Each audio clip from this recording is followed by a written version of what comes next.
Letters of John Nelson Darby, Volume 1, Letter 279E, of 1031. p. 467 J.B. Stoney, thank you much for your account of Ireland, which I was very glad to receive. I have no doubt, nor indeed ever had, that souls simply seeking edification on the sufferings would find blessing in the paper on the sufferings.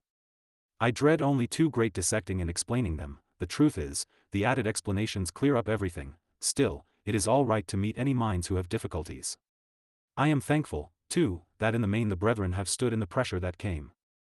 I think it will have been a certain crisis for them, and that it will be a strengthening of their conscious position. I do not think they are wholly through it, but pretty near.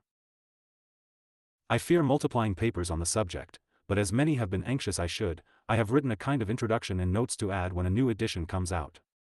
Save errors, and making a sentence or two clearer, I shall not alter the tract. I thought people would be glad to see it as it was, the dangerous dragon's head itself. They will better judge of what has occasioned such a fuss. The explanatory papers at the end made really anything more unnecessary. However, I have unfolded the debated points in the introduction, and I hope for edification. I do not think it such a difficult time to the simple-hearted. Faith in one sense is a difficulty only solved by God's grace.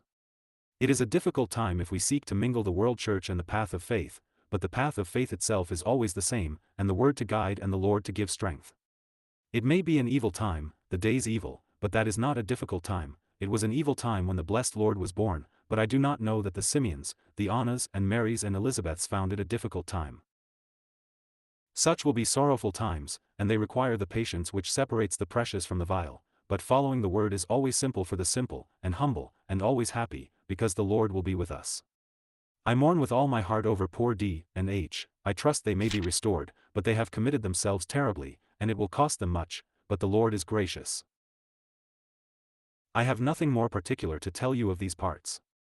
I am getting every day into contact with fresh souls desirous of truth, and I think the Lord is graciously hearing and working, but it is in a small and humble way, but as far as I can see, sound.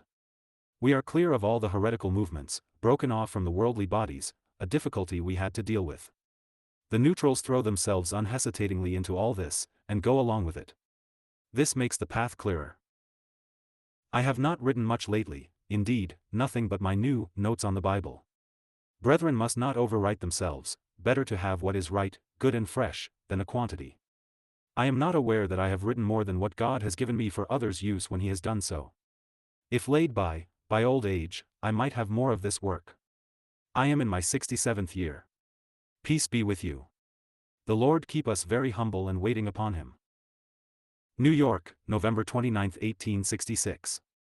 51279E.